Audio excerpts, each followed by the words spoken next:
जन में दक्षिणा देने का स्वभाव बनाइए। कई लोग कहते हैं महाराज एक ही जगह रखवा लिया करिए,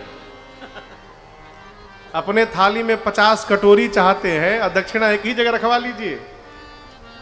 आप पूजा करते हैं तो प्रधान कलश पर स्थापित है, वहां दक्षिणा चाहिए। नवग्रह है वहां दक्षिणा चाहिए। खोड़श मातृका है वहां दक्षिणा चाहिए। गौरी गणपति का आवाहन करते हैं वहां दक्षिणा चाहिए। लोग समझते पंडित जी सिस्टम बना के रखे जितना आ जाओ, ये सिस्टम नहीं है, ये वेद भगवान की आज्ञा है। ब्राह्मण देवताओं को महाराज ने दक्षिणा दी। चूड़ाकरण के बाद बच्चे बड़े भय हैं, कुमार अवस्था में पहुंचे। कुमार अवस्था में पहुंचने के बाद भाइयों का यज्ञोपवीत संस्कार भया। यहां यज्ञोपवीत होता है? होता है? नहीं होता है।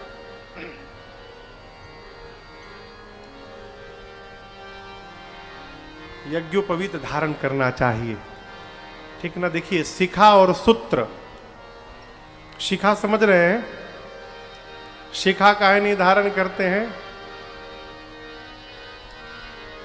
आप कोई भी पूजा करने जाएंगे तो पंडित जी पहले बोलते हैं शिखा बांधिए। शिखा है नहीं तो बांधेगा का यजमान? तो पंडित जी कहते छू लीजिए। छूने से कुछ नहीं होता है। बिना शिखा बंधन किए सत्कर्म करेंगे उसका फल ही नहीं मिलने वाला। करते रहिए। यहां शिखा रखने में शर्म नहीं आती। यहां एगो हमारे गांव की और बकरे की प्रजाति है बोंक। अच्छा जी, उसकी यहां दाढ़ी होती इतने बस। भाई केहू कोई तो क्षमा करी हमके, किसी की हो तो क्षमा चाहते हैं। यहां बढ़ाने में शर्म नहीं आती और ये शिखा रखने में शर्म आती है। माई बाप जो अपनी संस्कृति को नहीं बचा सकता है वो मनुष्य कहलाने का अधिकारी ही नहीं है। अपनी संस्कृति क्यों शर्माना जी है? शिखा धारण करिए। शिखा और सूत्र चारों भाइयों का यज्ञोपवीत भया और यज्ञोपवीत के बाद दर्शन के बाद जातक बच्चे मनुष्य वेद भगवान को वेद पढ़ने का अधिकार प्राप्त करता है। ये बात समझ में आ रही है? बिना कंधे पर यज्ञोपवीत धारण कर रहे किए बिना वेद पढ़ना निषेध है, मना है साफ, बोल नहीं सकते। इसलिए यज्ञोपवीत भया और यज्ञोपवीत के बाद भगवान पढ़ने गए गुरुकुल में।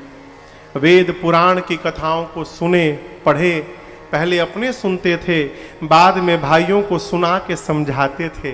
आप कहीं अनुजन समझाए। इसके साथ साथ भगवान संस्कार की पढ़ाई पढ़े। क्षमा करिएगा, आज की जो प्रणाली है शिक्षा प्रणाली, यहां संस्कार तो भगवान मालिक है। विवशता है, मजबूरी है, कोई उपाय नहीं है। लेकिन विद्यालय में संस्कार नहीं मिल सकता तो घर में देने का प्रयास करिए। बच्चे विद्यालय में गुड मॉर्निंग गुड नाइट बोल रहे हैं, बोलने दीजिए, घर में ना बोलिए। मेरी प्रार्थना है आपसे है? इसका सहज उदाहरण मैं आपको दूं। जानते पहले जब रामायण आता था ना रामानंद सागर जी का, तो मैं छोटा था जब पहली बार आया था, मेरी छोटी अवस्था थी, तो एक दृश्य देखने में बड़ा मजा आता था। सही बताएं कौन सा दृश्य?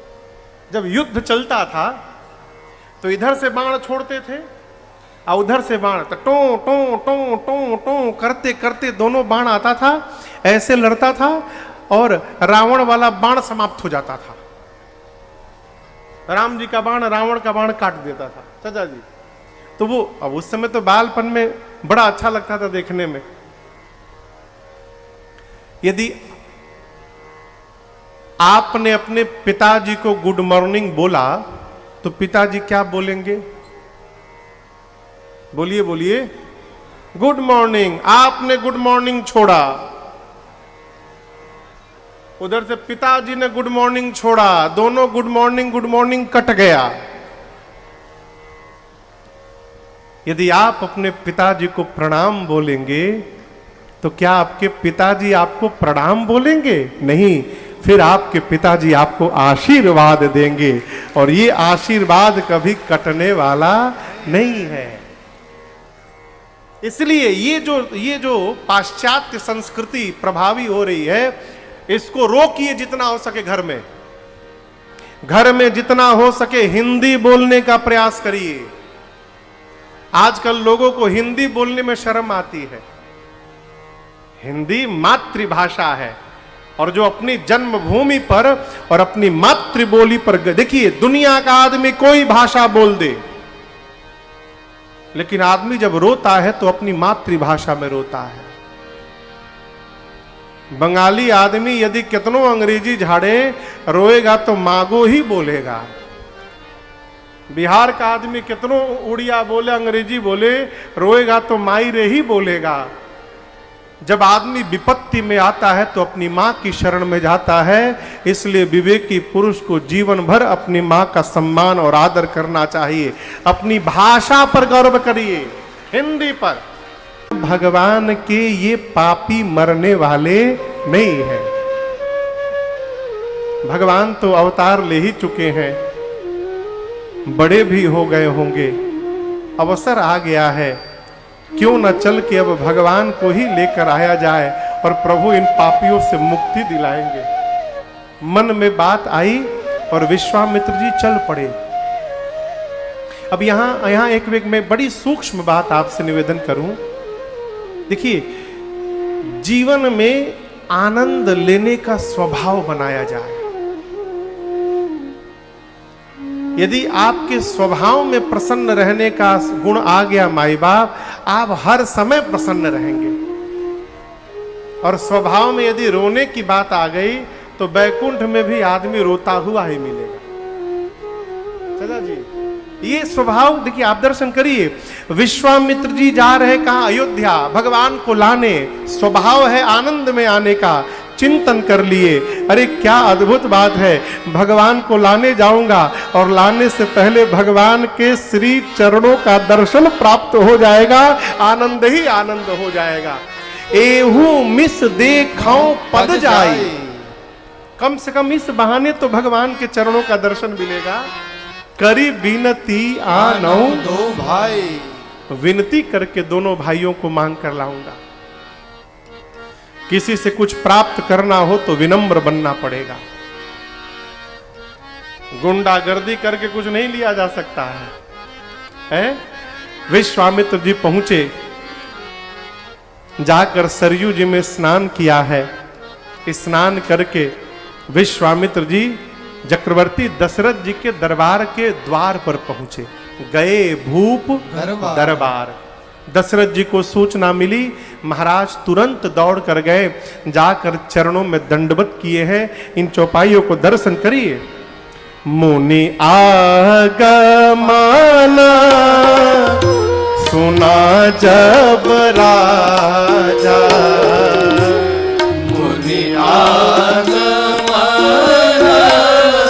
सुना जब राजा, मिलन गयऊं ले विप्र समाजा, मिलन गयऊं ले।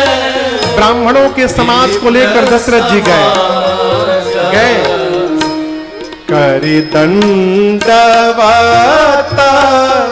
मुनि सन मानी, करि जाकर दंडवत किया दशरथ जी ने, सम्मान किया। उसके बाद निज आसन बैठारे निहारी, निज आसन बैठारे निहारी। फिर चरण पखार